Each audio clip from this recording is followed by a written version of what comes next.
성경을 한자를 푸는 대구의 오집사입니다. 오늘은 첩첩자에 대해서 말씀드리겠습니다. 여기 보면 서다 이런 뜻이 있고 여자 이런 뜻입니다. 여자가 서다. 여자가 섰는데 이것이 왜 첩이 될까요? 이해할 수가 없죠, 그죠? 그렇지만 성경을 보면 성경의 십자가 사건을 이해하면은 글자는 금방 해결이 됩니다.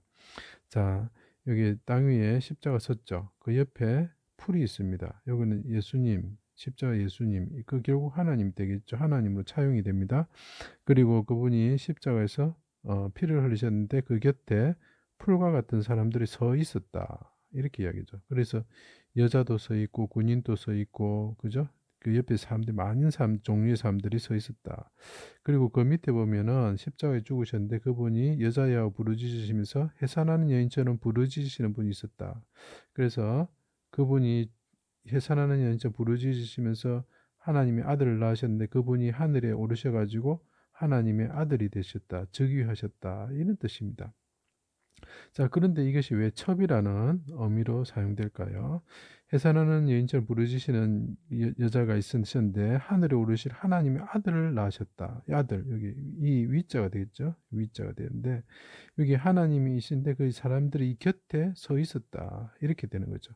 근데 그 서 있는 사람들 중에 갈릴리로부터 온 사람이 있었는데 이 사람들은 섬기던 여자들이다. 자, 이 보십시오. 예수님이 십자가에 달리셨는데 그 곁에 풀과 같은 사람이 서 있었는데 그 곁에 여자들이 서 있었다. 이분이 해산한 여인처럼 하늘에 오르신 아들을 낳기 위해서 고생하셨을 때 여자들이 여기 또 여자들로 차용이 됩니다. 그죠? 여자들이 서 있었다. 그 사람들은 섬기던 여자다. 그죠? 섬기던 여자. 이게 섬기다. 그죠? 섬기는 뭡니까? 여종이다 이런 거죠. 예. 자, 섬기는 여자 종이다 하는 거죠.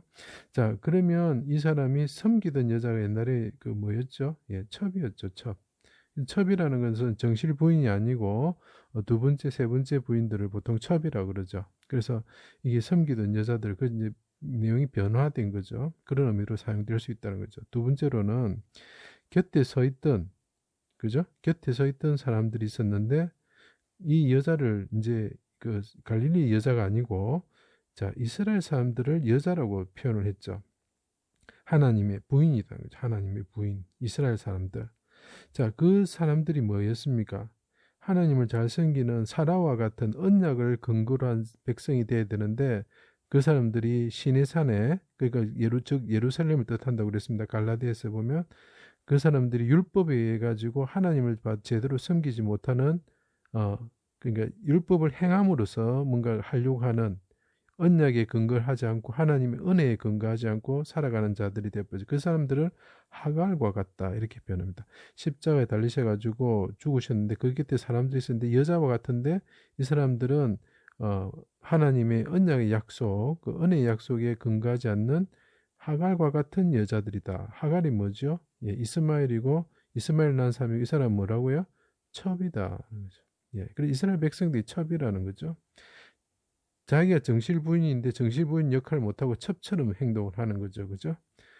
자, 그 다음에 하나님이 임재하셨을 때, 자, 하나님이 이거는 또 하나님으로 차용이 됩니다. 하나님께서 어둠 가운데 임재하셨을 때 가시관, 이 풀이 또 가시관이 됩니다. 왜냐하면 사람들은 가시나무 같은 사람들이죠. 그래서 가시관을 쓰셨는데 여자분이 가시관을 쓰시고 하나님 임재할 때 가시관을 쓰고 있으셨다.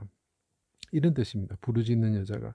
자, 그러면 이게 이제 고난받으시는 여자를 뜻하는데, 이 여자가 그럼 도대체 누구를 뜻하느냐는 거죠. 자, 오실 메시아. 그러니까 구약에서 말하는 메시아는 첫 신부입니다. 하나님의 첫 신부인데, 이 땅에서는 벌써 이스라엘이라는 신부가 있었다는 거죠. 이스라엘이 있었고, 다음에 둘째 신부로 오셨다는 거죠. 자, 십자에 달려 죽으시는 분이 있는데 이분은 여자로 오셨는데 이분이 뭐라고요? 둘째 신부다는 거죠. 둘째 신부. 원래는 첫 신부죠. 우리보다 먼저 있으셨던 분이니까 첫 신부지만 이 땅에서는 둘째 신부로 오시는 거죠. 그러니까 그 당시 처분은 어떻게 됩니까? 무시와 천대와 멸시를 받게 되는 거죠. 그래서 그렇지만 그분은 하나님께 사랑받는 신부다.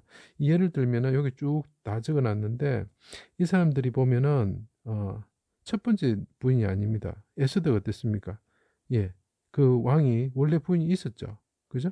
원래 부인이 있었고, 그 다음에 술라미도 어떻습니까? 그 라헬은 어떻습니까? 레아가 있었죠, 레아가. 그죠? 다말은 어떻습니까? 유다가 원래 부인이 있었는데 이게 며느리가 한 거죠. 라합도 어떻습니까? 그 다음에 바세바는 또 어떻습니까? 다 그렇습니다. 다른 부인이 있다는 거예요, 다른 부인. 그래서 이 십자가에 죽으시는 분이 원래는 하나님의 진정한 부인이신데 이 땅에서는 두 번째로 오시는 분이 됐다. 이것이 마찬가지로 야곱과 에서 이야기에서도 볼 수가 있습니다. 이 뭐냐면 아들로 오시는 거죠. 아들로. 원래는 하나님의 첫째 아들인데 이 세상에서는 둘째 아들로 오시는 거예요. 그래서 이 사람이 첫째 아들을 회복해야 되는 거죠. 이분이 이 땅에는 첩으로 보이지만 실질적으로 이분이 하나님의 진정한 부인이 되는 거죠. 그분이 십자가에서 달리셔서 우리를 위해서 가시관을 쓰시고 하나님이 임재하시면서 이분이 나의 사랑받는 자, 사랑받는 라헬과 같이 사랑받는 자다고, 그리고 술라미 여인같이 내가 사랑하는 자는 아름다운 자라고 고백을 하고 있는 거죠. 그래서 십자가에 죽으신 이분이 이 땅에 오셨을 때는 첩처럼 보인다는 거죠. 예, 그래서 이것이 첩첩자가 됩니다. 제 강의를 들어주셔서 감사합니다.